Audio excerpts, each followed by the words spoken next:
अस्सलामुअलैकुम फ्रेंड्स हम इश्क़ यारम का आज नेक्स्ट पार्ट स्टार्ट करते हैं।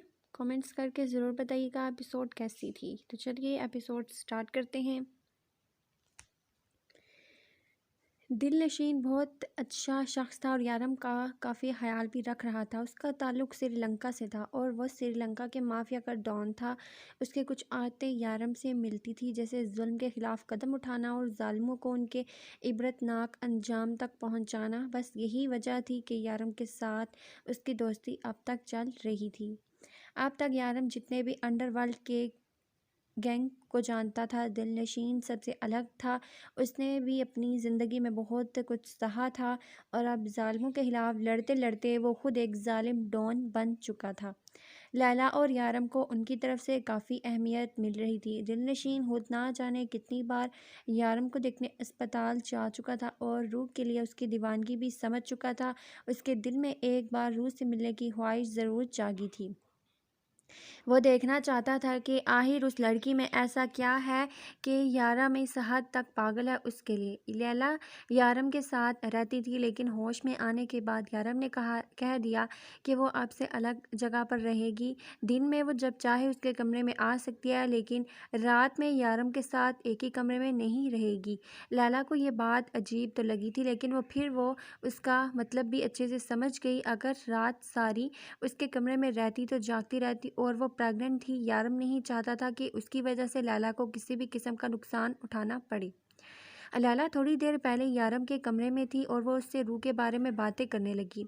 यारम पहले तो काफ़ी देर बर्दाश्त करता रहा, लेकिन लैला का ये कहना कि रूह ठीक है और वो इससे मिस भी नहीं कर रही, यारम को जला कर रख गया। उसकी रूह के दिल का हाल उससे बेहतर कैसे जान सकती थी। यारम की सर्द और वहशतनाक घरखोरियों से घबराकर लैला ने अपने कमरे में आना बेहतर समझा, लेकिन कमरे में आने के बाद उसे एहसास हुआ कि उसका मोबाइल उसके पास नहीं है। कहीं वो यारम के पास तो नहीं छोड़ आई। वो सर पे हाथ मारते हुए वापसी की राह लेने लगी थी कि एक बार फिर से यारम का गुस्से से भरपूर चेहरा उसके नज़रों के सामने घूमा। लैला डार्लिंग, तुम्हें तुम्हारा मोबाइल सुबह भी मिल सकता है, लेकिन इस वक्त इस शेर के मुंह में हाथ मत डालो, वरना सबसे पहले वो तुम्हें चीर कर रख देगा। वो खुद से बड़बड़ाते हुए खामोशी से आकर अपने नर्म और मुलायम बिस्तर पर लेट गई। उससे मोबाइल से ज़्यादा अपनी जान अजीज़ थी। यारम का फ़ोन कब से बज रहा था। वो काफ़ी देर से स्क्रीन की तरफ देखती रही। उसे समझ नहीं आ रहा था कि फ़ोन उठाए या ना उठाए। इस वक्त कॉल मोबाइल पर नहीं बल्कि व्हाट्सएप नंबर पर आ रही थी। उसने नेट ऑफ कर दिया और फिर मोबाइल पर कॉल आने लगी। मोबाइल में नंबर सेव नहीं था, इसलिए फ़ोन कौन कर रहा था रूह के वहमो गुमान में भी नहीं था। लेकिन जिस शिद्दत से फ़ोन बज रहा था, रूह को लग रहा था कि उसे उठा लेना चाहिए, क्योंकि दूसरी तरफ मौजूद शख्स काफ़ी बेचैन लग रहा था। मैं फ़ोन मामू को दे आती हूँ, उसने सोचते हुए एक नज़र घड़ी की तरफ देखा तो रात के 2:30 बजे बज रही थी। नहीं, मामू को इस वक्त जगाना सही नहीं लगता। बेचारे सारा दिन यारम की जगह काम संभालते हैं और इसके अलावा मेरा ख्याल रखते हैं। ये सही वक्त नहीं है। रूह को याद नहीं था कि उसने फ़ोन से एरोप्लेन मोड हटाया हुआ, या शायद उसने गलती से हटा दिया हो, लेकिन जो भी था उसके सज़ा उस वक्त फ़ोन स्क्रीन पर नज़र जमाए भुगत रहा था। इस वक्त वो मोबाइल स्क्रीन अपनी और यारम की उन तस्वीरों में खोई हुई थी। जब से यारम उसके करीब नहीं था, नींद तो उसे सारी रात नहीं आती थी और अब भी यही हाल था। ना उसे नींद आ रही थी और ना ही कॉल करने वाला उसे सांस लेने दे रहा था। एक दो बार तो दिल चाहा कि मोबाइल ऑफ कर दे, लेकिन मोबाइल ऑफ करने के बाद उसे सुकून नहीं था, क्योंकि अभी वह सारी तस्वीरें देखना चाहती थी और अगर मोबाइल ऑफ कर दिया तो उनकी यादें भी अंधेरे में डूब जाएंगी। आखिर तंग आकर उसने फ़ोन उठा ही लिया, लेकिन दूसरी तरफ से सुनने वाली आवाज़ से साकत कर दिया। रूह, यारम की बेचैन सी आवाज़ उसके हाथों से टकराई थी। सो रही थी क्या? कब से फ़ोन कर रहा हूँ मैं, मेरे बगैर अच्छी नींद आने लगी है कि मेरा नाम ही नहीं ले रही थी। जानती हो लैला के फ़ोन चुराया है मैंने, ज़िंदगी में पहली बार चोरी करके तुमसे बात कर रहा हूँ और तुम नींद में मगन हो। ये तो गलत बात है मेरी जान। क्या जानती नहीं हो तुम्हारा यारम किस कदर बेकरार रहा है तुम्हारे बगैर? इसके अल्फाज में बेहद बेचैनी थी। रूह का पूरा वजूद काम रहा था। वो उसे सुन रही थी। उसे अपने यारम को आज 3 हफ्ते के बाद उसकी दीवानगी से भरपूर आवाज़ उसके कानों में पड़ रही थी। वो उसके बिना तड़प रहा था, बेचैन था। अब क्या मुंह में दही जमा कर बैठ गई हो? बोलो कुछ, मेरे कान तरस गए हैं तुम्हें सुनने के लिए। जानता हूँ तुम्हारा हाल भी मुझसे मुख्तलिफ नहीं है, तुम भी तड़प रही हो, मुझसे मिलने के लिए बेचैन हो। अपनी आवाज़ तो सुनाओ ताकि मुझे सुकून आए। मैं आ रहा हूँ रूह, तुम्हारे पास में नहीं रह सकता। ये सब कुछ मुझे नहीं रहा जाता। मैं तुम्हारे बगैर एक बार अपनी अपनी आवाज़ सुनाओ, बताओ मुझे कि मेरे लिए तुम भी इतनी ही बेचैन हो, मेरे बगैर तुम भी नहीं रह सकती ना। अरे भाड़ में क्या इलाज, मुझे मेरी रूह चाहिए, एक बार अपनी आवाज़ तो सुनाओ। क्या मेरी तड़प सुनकर वो तड़प पाने का इरादा है? क्या मेरी बेचैनी देखकर तुम्हें मज़ा आ रहा है? वो हर बात के बाद इंतज़ार करता कि वो कुछ बोले, लेकिन वो कुछ भी नहीं बोल रही थी। और फिर यारम की समात से बस एक आवाज़ टकराई, टून टून। रूह फ़ोन बंद कर चुकी थी और वो अपने यारम से बात नहीं करना चाहती थी। अपनी धड़कन की तो दूर, उसने अपनी बेचैन सांसों का रूह भी यारम की जानिब ना किया। उसकी रूह उससे बात नहीं की, उससे से उसका बुरा हाल हो रहा था। वो मोबाइल की स्क्रीन पर देखता इंतहाई जरहाना अंदाज में से मोबाइल को दीवार पर मार चुका था। उसकी बेचैनी, उसकी तड़प को समझने के बावजूद वो कुछ नहीं बोली। वो किस तरह से रह रहा है यहाँ, किस दर्द से गुजर रहा है, ये जानने के बावजूद उसने उसकी बेचैनी, उसकी तड़प को राहत ना पहुँचाई। गुस्से से उसका बुरा हाल हो रहा था। उसका दिल चाह रहा था कि हर चीज़ को तहस नहस कर दे और अस्पताल के इस कमरे को इसका नक्शा बदल दे। अगले 2 मिनट में ही बिगाड़ चुका था वो। कुछ टूटने की आवाज़ पर डॉक्टर से भागते हुए कमरे की जानिब आए थे और उसे इस तरह से एक बार फिर जुनूनी रूप में देखकर वो घबराए। 3-4 कंपाउंडर उसे काबू करने आगे बढ़ने लगे, लेकिन उसका गुस्सा सवा नेज़े पर था। जो भी उसके करीब बात बुरी तरह से पीट जाता। जब एक डॉक्टर ने होशियारी दिखाते हुए पीछे से यारम के कंधे पर बेहोशी का इंजेक्शन लगा दिया, लेकिन बेहोश होने से पहले पहले वो एक लड़के की गर्दन को पकड़ चुका था और उसका अंदाज़ा इतना शिद्दत से भरपूर था कि हर कोई उसे छुड़वाने की कोशिश में मगन था, लेकिन कोई भी यारम की गिरफ्त से उसकी गर्दन को आज़ाद नहीं करवा रहा था। एक डॉक्टर ने एक और इंजेक्शन का ऑर्डर दिया। सर, ये ख़तरा हो सकता है, नर्स ने समझाना चाहा। इस वक्त ये आदमी हमारे लिए ख़तरा बना हुआ है। जाओ इंजेक्शन लाओ, वरना ये हम सबको जान से मार देगा। और ये इंजेक्शन वाली बात उस लड़की को पता ना चले। एक तो पहले ही डॉक्टर्स बहुत कम मिकदार में उसके जिस्म से जहर ख़त्म करने की कोशिश कर रहे थे, लेकिन इस जहर का उल्टा असर हो रहा था।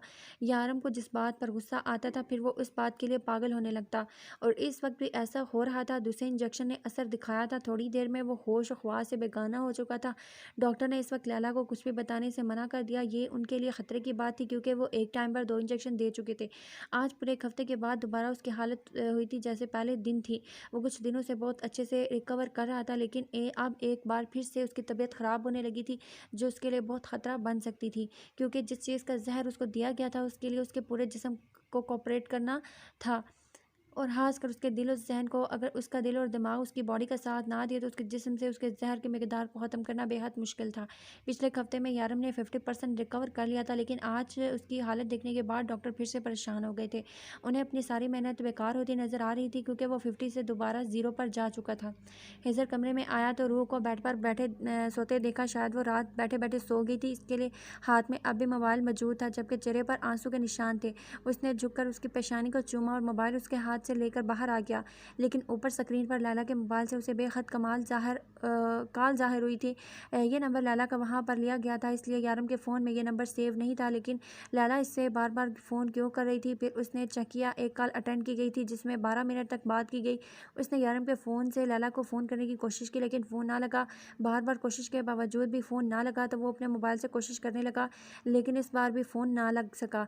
इस वक्त तो लैला यारम के साथ होती है, तो उसने फ़ोन क्यों बंद किया हुआ है? हिजर को परेशानी होने लगी, इसलिए अब उसने सीधा दिलनशीन को कॉल की थी। हिजर यार, मैं तो सुबह से अस्पताल गया नहीं, कुछ ज़रूरी काम सर अंजाम दे रहा था, लेकिन अब थोड़ी देर में जाने वाला हूँ। वहाँ पहुँचकर तुमसे तफसीली बात करूँगा। दिलनशीन ने मुख्तसर सी बात करके फ़ोन बंद कर दिया।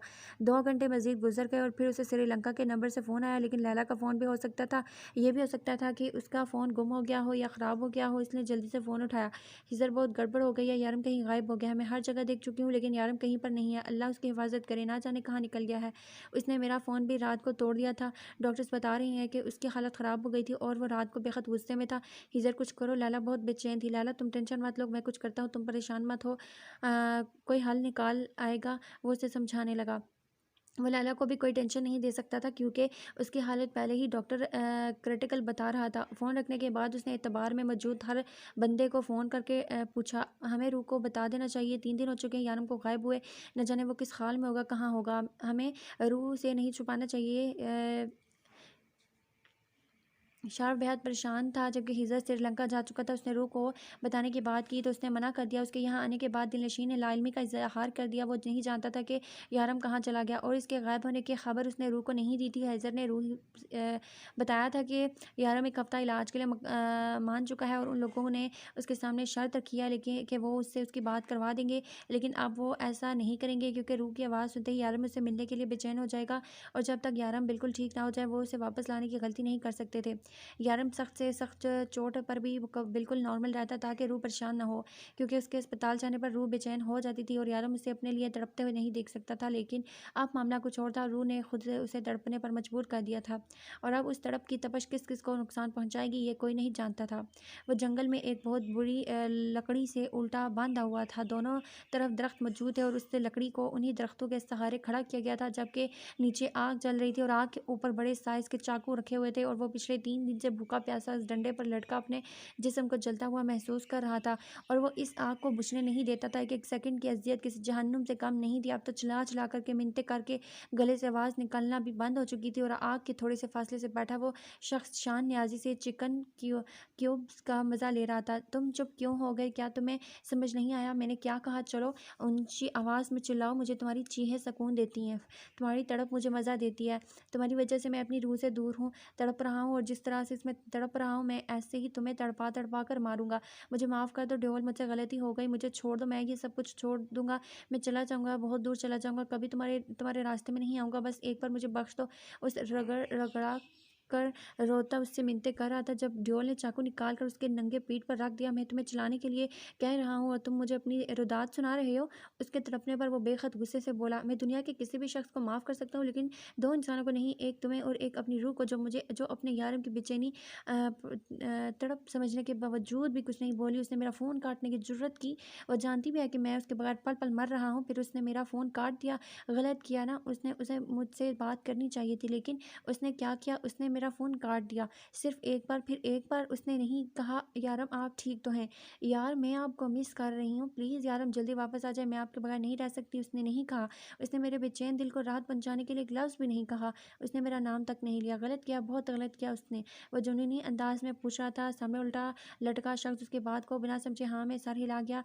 देखा तुम समझ गए मेरी बात को, लेकिन वो नहीं समझी। तुम्हें अंदाज़ा भी है मैं किस हाल से गुजर रहा हूँ? वो मुझे इस हाल में पहुँचाने वाले तुम हो तो तुम्हें सज़ा तो बनती है ना। और तुम्हें पता है मैं तुम्हें कब मारूंगा? जब तुम खुद कहोगे ड्योल मुझे मार दो। मैंने तुमसे तुम्हारी रूह को अलग कर दिया और मैंने तुमसे तुम्हारी रूह को दूर किया। मुझे जीने का कोई हक नहीं। मेरी जान ले लो, मेरी सांसें ख़त्म कर दो और फिर मैं तुम्हें सुकून से मौत की नींद सुला दूंगा। तब तक बिना कोई चालाकी, बिना कोई फजूल बात किए ऐसे ही लटके रहो। तुम तड़प सकते हो, चिल्ला सकते हो, रो सकते हो, लेकिन माफ़ी मत मांगो क्योंकि मैं तुम्हें माफ़ नहीं कर सकता। जो यारम से उसकी रूह को दूर करता है यारम उसे कभी माफ़ नहीं करता। वो अपनी बात मुकम्मल करके एक बार फिर से बेड पर चिकन क्यूब्स के मज़े लेने लगा, जबकि उसके हुक्म के मुताबिक वो तड़प रहा था, चीख रहा था, चिल्ला रहा था, लेकिन माफ़ी नहीं मांग रहा था। शाहरुख भाई, आपने मुझे बताया नहीं कि मामू अचानक श्रीलंका क्यों गए हैं? यारम ठीक तो है ना? वो बहुत ज़्यादा परेशान लग रही थी।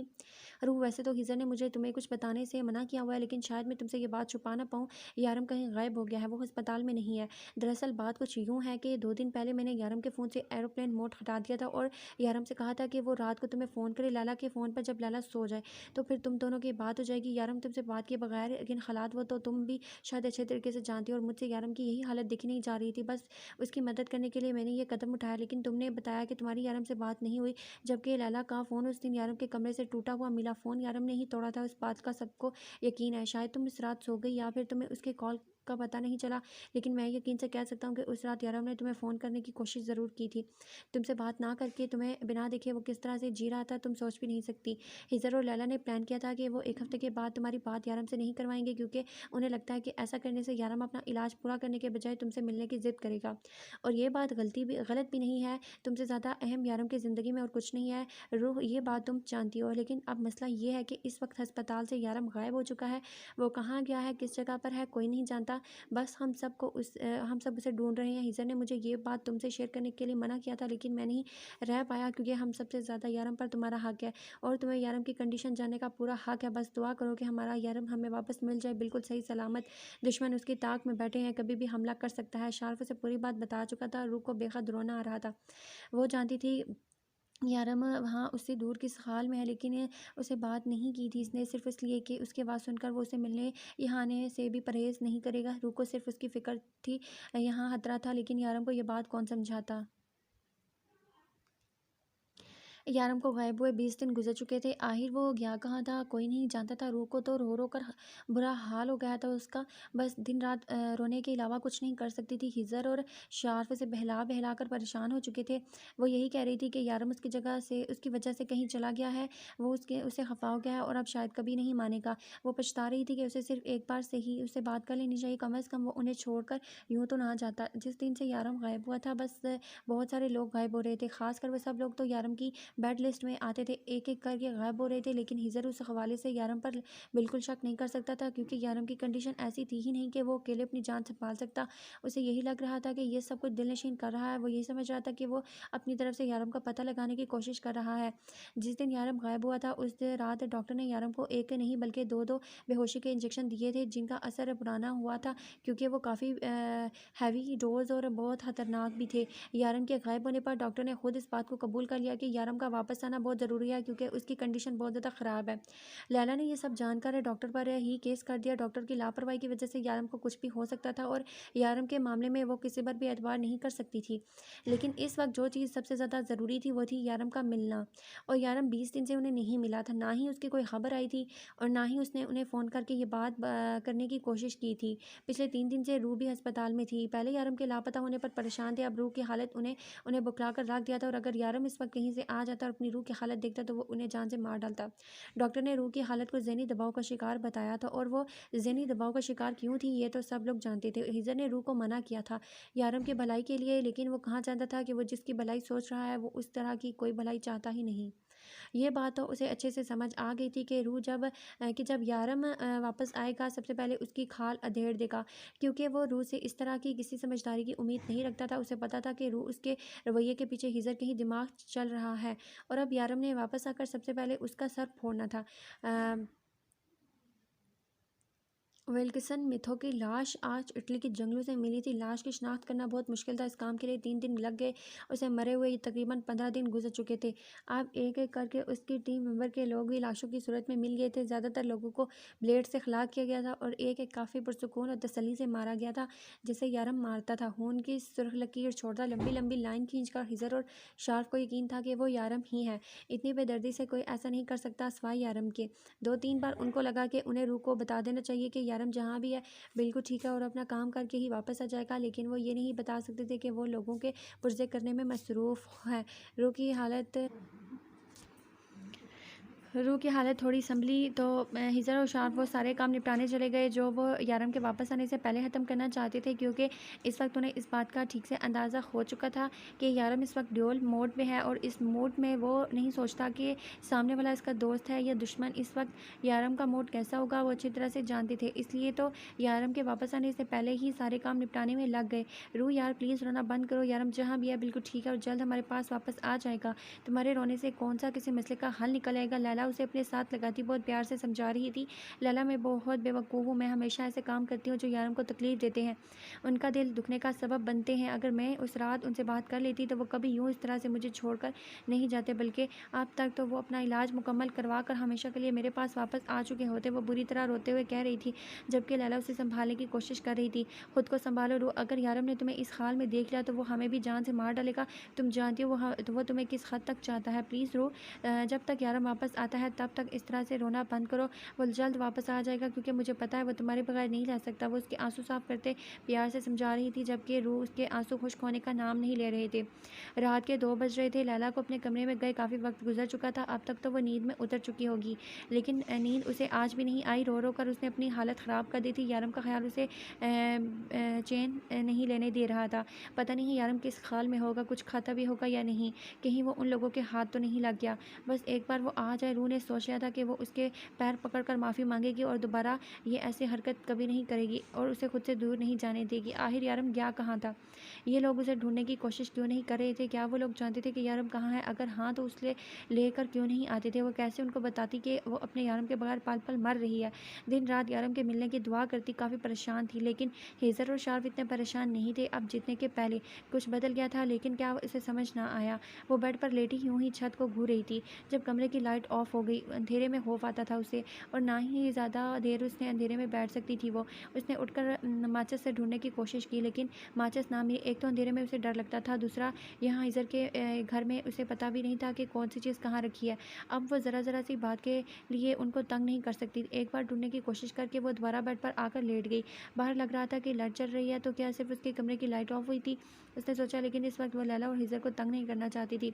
नींद तो आंखों से कोसों दूर थी, हाँ, लेकिन यारम की यादें उसकी रात आसान कर देती। वो अब अपने यारम को सोच रही थी, लेकिन यादों में भी सुकून ना था। वो खामोशी से अपने आंखें बंद करके कुछ देर अपने माइंड को रिलैक्स करना चाहती थी जब उसे महसूस हुआ कि कमरे में कोई और भी है। उसने एक झटके में उठकर सारा कमरा देखा, लेकिन कोई नहीं था। उसके दिल की दुनिया के कमरे में अंधेरे में डूबा हुआ था। वो अपना वहम समझकर सोने की कोशिश करने लगी, लेकिन उसे एहसास के तहत वो ज़्यादा देर वो आंखें बंद ना कर सकी। वो उठकर खिड़की बंद करने का सोच रही थी कि शायद ये सांस खिड़की के बाहर चलने वाली हवा की वजह से है। वह आहिस्ता आहिस्ता कदम उठाती खिड़की के पास आई और खिड़की बंद कर दी। वापस अपने बेड पर लेटते हुए एहसास दोबारा हुआ कि उसे बार बार ये महसूस हो रहा था कि कोई है। अब उसके दिल में खौफ सा पैदा होने लगा था। उसने कमरे से बाहर जाना बेहतर समझा, क्योंकि अब उसको डर लगने लगा था और उस डर के साथ उसे सारी रात कमरे में सुकून नहीं आना था। अभी उसने बेड से उठने की कोशिश की थी कि किसी ने उसे पकड़कर अपनी जानिब खींच लिया। इससे पहले कि वो चीखें, किसी ने उसके मुंह चीखें मारती किसी ने उसके मुंह पर हाथ रख दिया। वो पूरी तरह उनकी बाहों में कैद हो चुकी थी। अब वो बेड पर पड़ी बेबसी से अंधेरे में उस शख्स को ढूंढ रही थी, लेकिन ये एक मुश्किल काम था। क्या हुआ बेबी? डर गई? इतनी सी हिम्मत नहीं, इतनी सी हिम्मत थी बस। अभी तो तुमने अपनी एक एक गलती का हिसाब चुकाना है। अभी तो तुम्हें पता चलेगा कि तुमने मेरी काल काट कर खुद को कितने बुरे इम्तिहान में डाला है। तुम्हारी हर गलती माफ़, लेकिन तुम इस शख्स के कहने पर अपने यारम की बेचैनियाँ, उसकी तड़प, उसकी बेकरारियाँ नज़रअंदाज कर दो। इस गलती की कोई माफ़ी नहीं है। तुम्हें ऐसा नहीं करना चाहिए था रूह, तुमने गलत किया, बहुत गलत। वो उसके कान में गराया। क्यों किया तुमने ऐसा रूह? क्या तुम नहीं जानती कि तुम्हारे बगैर सांसें भी गिन गिन के लेता है तुम्हारा यारम? उसके हाथ उसके मुंह से सीधा गर्दन की तरफ आया था। यारम, उसकी आवाज़ में तड़प थी जिसे वो वैसे ही नज़रअंदाज कर चुका था जैसे उसकी तड़प को किया गया था। उसके हाथ का दबाव उसकी गर्दन पर मज़ीद बढ़ गया। नहीं हूँ मैं तुम्हारा यारम, खबरदार। इस ज़ुबान से मेरा नाम भी लिया तुमने। उसकी नाजुक गर्दन उसके सख्त हाथों की गिरफ्त में थी, लेकिन रूह को परवाह कहाँ थी। वो तो उसकी आवाज़ सुन रही थी। वो आ गया था वापस उसके पास, लेकिन दूरियां ख़त्म नहीं हो रही थी। वो उसके बेहद करीब था, लेकिन ना तो उसे खुद को छूने की इजाज़त दे रहा था, ना ही कुछ बोलने देता। बस अपनी वहशत उस पर लौटा रहा था। उसके दोनों हाथ एक हाथ में कैद लिए, दूसरे हाथ से किसी मुजरिम की तरह उसकी गर्दन पर पकड़े वो जवाब मांग रहा था। यारम, मैं चुप कहा ना, मैं नहीं तुम्हारा यारम, मैं अपनी रूह का यारम हूँ, जो मुझे समझती है, मुझसे मोहब्बत करती है। तुम तो कोई और हो। मेरी रूह इतनी पत्थर दिल नहीं कि उसका यारम उसके सामने तड़पता रहे और वो उसके सुकून के लिए एक लफ्ज़ न बोले। बताओ क्यों? क्या तुमने मेरे साथ ऐसा क्यों किया? तुमने मेरी मोहब्बत का क्यों इम्तिहान लिया? बोलो। उसकी गर्दन पर जोर देकर पूछा तो इस पर रूह तकलीफ से करा गई थी। मुझे भी हो रहा है, दर्द हो रहा है। इतने दिन से एक एक पल की मौत मर रहा हूँ, लेकिन तुम्हें तरस नहीं आया, और अब इस तकलीफ़ से रहाई के लिए तुम्हें मेरे सवाल का जवाब देना होगा। वो इसकी गर्दन से हाथ निकाल कर उसके बालों को अपनी मुट्ठी में पकड़ चुका था। असल